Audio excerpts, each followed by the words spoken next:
Il est des hommes et des femmes qui, par leur courage, leur force et leur vision, changent le monde.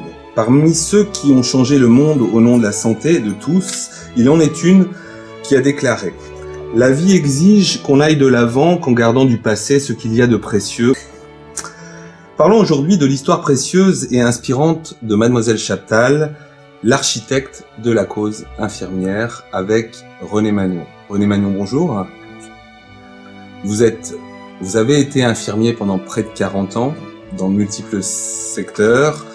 Vous êtes un auteur bien connu pour de multiples ouvrages consacrés aux soins infirmiers, à la pratique infirmière, à l'évolution du métier d'infirmier en France et parfois bien plus. Et vous avez décidé un jour de consacrer un ouvrage à Mademoiselle Chaptal. Pourquoi ?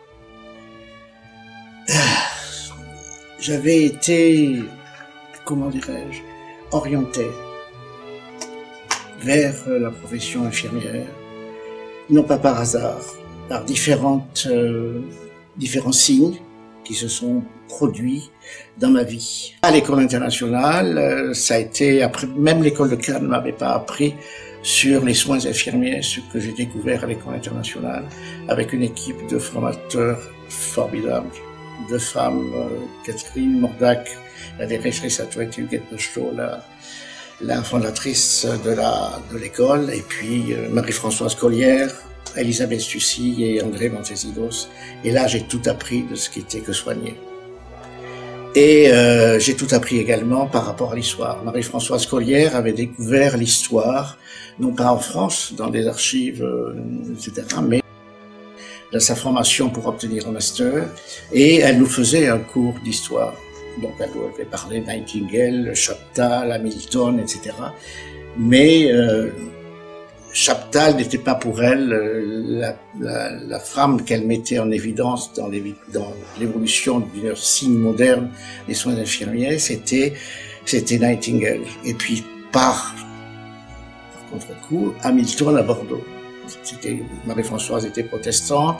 Elle parlait beaucoup d'Hamilton et elle opposait Hamilton et Chaptal. Et moi, plus elle s'opposait à Chaptal, que j'avais lu dans différentes choses, etc. Il n'y avait pas grand-chose. Je n'avais pas encore lu ni Jean Morgan, ni Pelletier. Hein. J'avais lu quelques documents, mais pas grand-chose. Plus elle s'opposait à Chaptal, plus j'avais envie de connaître cette femme. Et effectivement, j'ai passé 7 ans avec Léonie.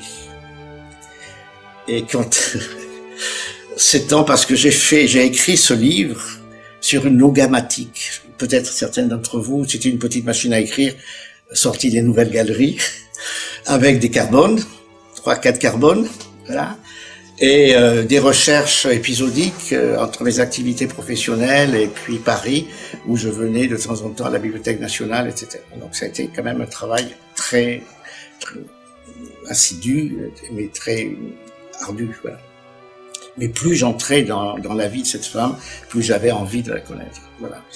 Et par bonheur, l'infirmière magazine, qui est dans les années 88 est sorti. Les éditions Lamar avaient édité l'infirmière magazine. J'étais en relation avec, puisque j'écrivais dans les revues professionnelles depuis 1975. Et là, les éditions Lamar, qui avaient édité eux-mêmes l'infirmière française. C'est Lamar-Poignat qui avait édité l'infirmière française. Il s'est trouvé la jeune rédactrice en chef de cette revue était mariée avec le patron des éditions Lamar. Et elle m'a proposé effectivement d'écrire un livre sur Chaptal pour la continuité de l'histoire, puisqu'ils avaient publié l'infirmière française, ils voulaient publier quelque chose sur Lamar. Et c'est là que j'ai pu faire éditer le livre chez Lamar.